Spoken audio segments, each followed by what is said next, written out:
রাতারাতেই যেন বদলে গেছে দেশের ফুটবল, আর সেই পরিবর্তনের কারণটা হচ্ছে হামজা চৌধুরী। চৌধুরী সাহেব এখন দেশের বিশ্বের যত গণমাধ্যম আছে সব জায়গার হেডলাইন্স হয়ে গেছে হামজা চৌধুরী খেলবেন বাংলাদেশের জার্সিতে।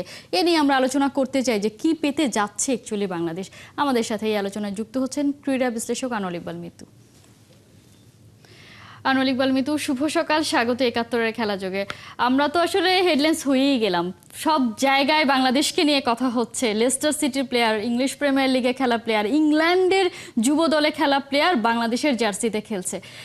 এই হামজাকে বাংলাদেশ আসলে ম্যানেজ করতে পারবে কিনা, বা হামজা আসাতে অ্যাকচুয়ালি বাংলাদেশ কি পেল?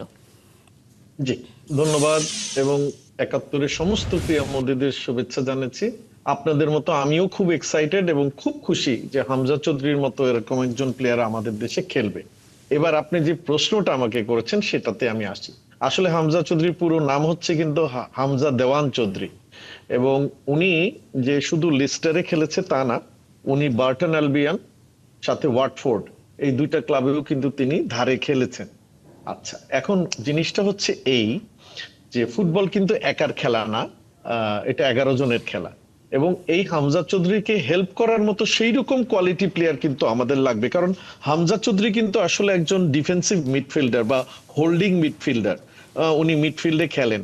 তো উনি কিন্তু গোলও করে দিবেন না, গোল করতে সহায়তা করবেন, সেখানে আপনার স্ট্রাইকার লাগবে।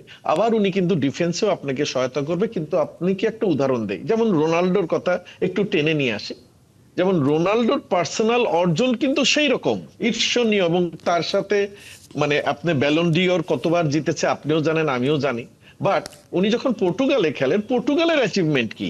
কিছুই না, শুধুমাত্র একটা ইউরোপিয়ান চ্যাম্পিয়নশিপ তাদের আছে, আদারওয়াইজ তার কিন্তু কিছু নেই। তো সুতরাং একজন হামজা চৌধুরী না হয়ে আমি কিন্তু আগেই বলে নিয়েছি, Hamza Chowdhury is a quality player. কারণ ইংলিশ প্রিমিয়ার লিগে যে প্লেয়ার খেলে সে অবশ্য উঁচু মানের প্লেয়ার, মানে আমি কাউকে খাটো করছি না।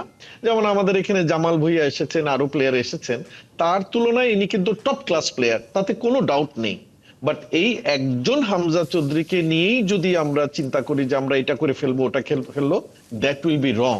তাহলে ওনার স্ট্যান্ডার্ড, উনি আসলে যেটা সুবিধাটা হবে যে তার সাথে আমাদের প্লেয়ারগুলো প্র্যাকটিস করে করে ডেভেলপমেন্টের জায়গাগুলো খুঁজে পাবে, এবং উনি নিশ্চয়ই ওনার যে এক্সপেরিয়েন্স বা ওনার যে কোয়ালিটি সেটা শেয়ার করবে।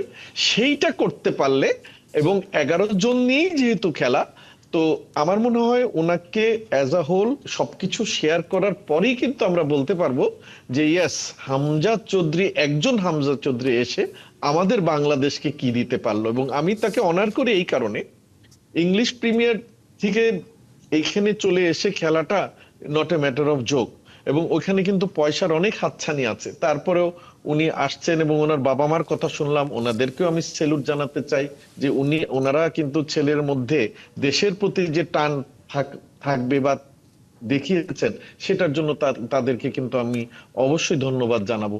এবং আমি তো আশা করব যে ইয়েস, এইভাবে যদি আসতে থাকে, ওনারাই বলেছে, ওনাকে দেখে যদি আরো কয়েকজন প্লেয়ার যদি আমাদের বাংলাদেশি বংশোদ্ভূত থেকে থাকেন, তাহলে এইটা